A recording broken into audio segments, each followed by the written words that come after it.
So as the previous shots showed you, our plants are growing really nicely. As the real leaves, the first true leaves, emerged from the seedlings, I started to expose them to sunlight. And now that they've gotten a little larger, it's time to provide them with some fertilizer, some food. And what we're going to be using for this process is liquid soil concentrate. And we're going to see how this goes. And I'll post a link to their website. But for vegetables, you would normally put in a full teaspoon of liquid concentrate into a gallon of distilled water. But there's a little debate about that on the internet. And there are some who feel like a full teaspoon, when they're little like this, can burn the roots. So we're going to go with the advice, it's a little more conservative, and do a half a teaspoon per 1 gallon of distilled water.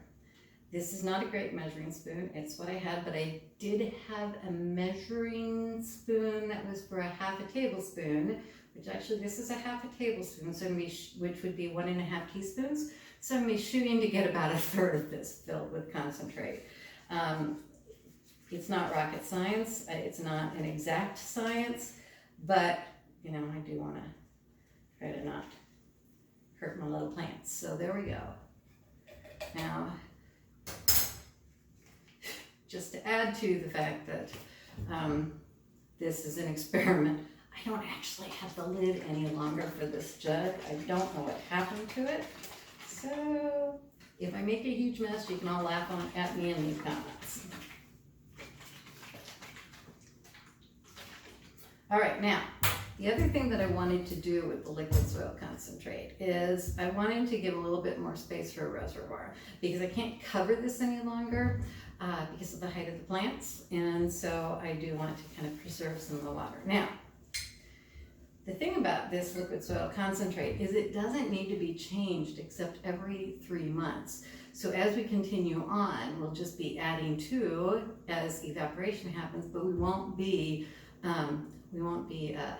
having to change this for 3 months, which by then these seedlings should be in their larger containers. They should no longer be seedlings, but larger. Obviously, I'm going to bring this a little closer to the camera. Obviously, at some point we're going to have to do some thinning out, and I'm going to be honest with my audience, I really hate thinning seedlings. So we'll see how well I can comply with that. Yeah, so we're going to put some in here, enough to moisten everything. We're going to gently drop these back down in.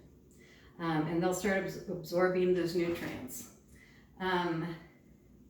They do have to be a little larger to be able to be successful in the containers that we'll be using for hydroponics without just falling right through the hole into the and becoming a part of the watery mess. So we'll continue to let these grow and get a little bigger, a little more robust.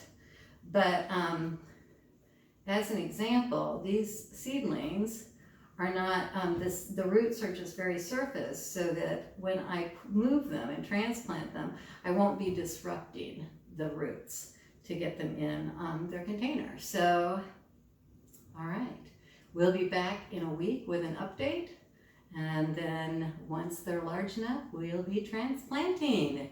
So I hope you can follow along. I will give you a link to the liquid soil concentrate. This is not any type of endorsement. I've never used this product before, but just so you know, that the product that I am using for this particular project. So happy planting.